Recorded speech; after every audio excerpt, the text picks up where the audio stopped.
impact on consumers, manufacturers, dealers, because there is the GST benefit going to come. We saw in our yesterday podcast. This casinos and the sin category. So that's a huge activity. It's a big activity. The amounts are going to be big. The stakes are going to be really big. What are the transitional challenges you see? So the 12 o'clock question is still there. Accumulation of credit of the inventory lying in stock. So whether I do return it at 18% or 28%. Hello everyone. As we continue with our podcast on GST 2.0. So in today's podcast, we'll be discussing more on the impact of the actions.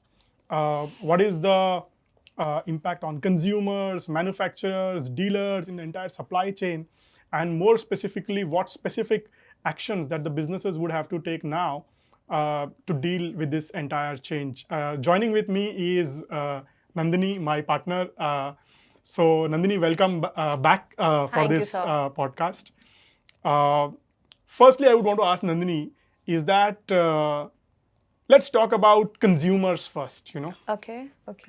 So what is the impact that you see on the consumers basis this change? What are the various elements of the impact? So there's a lot of buzz. I've a lot of news articles, a lot of things which is coming up as to don't buy now, buy later. Hold your buying. There's going to be a huge Diwali bonanza in terms of the rate reduction. But if you look at the entire rate change which happens to consumer, it's more of how the demand. So if there's a low demand which is already there, so there's already a discount which has been given. So as of now also, if we purchase, maybe that discounting could be more or less same. Correct. And after rate, definitely there's going to be rate reduction.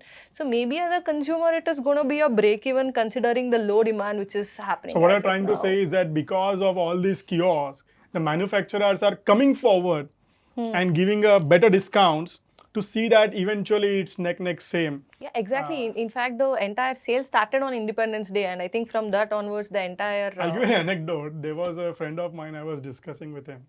And in his house, his mother is saying that, the mixer grinder is not working. We need to buy it immediately. And he says, no, don't buy now. We'll buy later. Later, because there is the GST benefit going to come.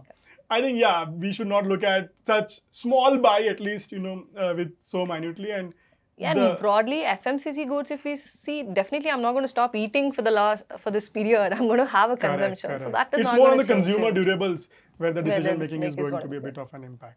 So that's where we see the holistic impact on the consumers. Correct. So while this is for consumers, and definitely the consumers are driven by two important categories. One is manufacturer and the other one is dealer. So what's your take on the manufacturer, sir? How do you think this entire rate shape, how this industry, especially who are into manufacturing, how is it going to work? So see, manufacturers, I think they have two things to immediately look at. One is their entire inventory planning. Because for whatever reason, there is a kiosk that got created and there is an inventory mismatch going on. So, whether to procure the inventory or just hold on to the existing inventory, whether to push some discounts to the distributors and clear the existing inventory, how to keep the pricing on the inventory that's already there, at either in their factory or at the distributors place or in the, retail line, what is to be done with that inventory. That's one big impact. And then most importantly, for manufacturing, they need to assess as to what is that they need to immediately do. For example, they need to immediately now look at their entire bouquet of goods at SKU level and realign their tax rates. That's a huge activity. It's a big activity, depending on, again, business to business. For FMCG, it can be a very big activity, So they need to realign that, what is the new tax rates. Then they need to also look at... So they can't simply tell all my bucket is 5. So they just simply can't do that? No, yes, because again, it depends on what the changes are going to be coming in the industry. So they need to align that rates, whether it increases, decreases. Depending on that, they need to recalculate their working capital, whether it benefits. True. Are there any tax optimization? Is it leading to some... Or rather than inversion also? Yes, what are the balance sheet impact? What is the P&L impact of this change? What are my existing terms with the dealers? What are my schemes that I roll out monthly, quarterly? Do I need to change or do something with my incentives or discounts? At every Diwali, then that also needs to be... that all the schemes would have to probably, be relooked, my existing contracts with the distributors. and my production, because everything starts from demand, and when my demand itself is, in not so clear state, it impacts my inventory, it impacts my production planning. So all those things are, areas where manufacturers would be looking to find out answers. But important thing is what is to be done with the inventory. That's the most important thing. Okay, so if somebody's got a huge stock up, or if they've already not stocked up, so every set of it is going to have a different chain of planning which is Case required. to case, business to business, that planning would be required. There is going to be a vendor coming in asking for a rate reduction. There is going to be a customer asking. Dealers are going to have their own ask. So dealing with all these things is going to be something important. Important. So when we're looking at the manufacturer, we also spoke about schemes. So then with the schemes comes with the dealers. Yes. So what's the stake on the dealers? How are they going to get impacted? See, with the dealers, they are procuring, let us say, at 18%. The inventory is lying at 18%, and the same inventory is now going to get sold at 5%. And there's an inventory that's there, so there is a clear accumulation of credit. Oh. And there's no, they feel that there's no point in buying more, because already I'm sitting on accumulation at a higher rate, and if I buy more, it's only going to accumulate, and for which the demand is not seen in next 1 month.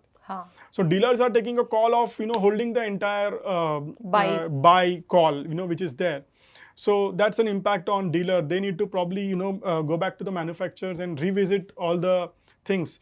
Probably dealer is the one who would have to reduce the price, let us say, to the customer. Then what is the compensatory benefit that they get from the manufacturer?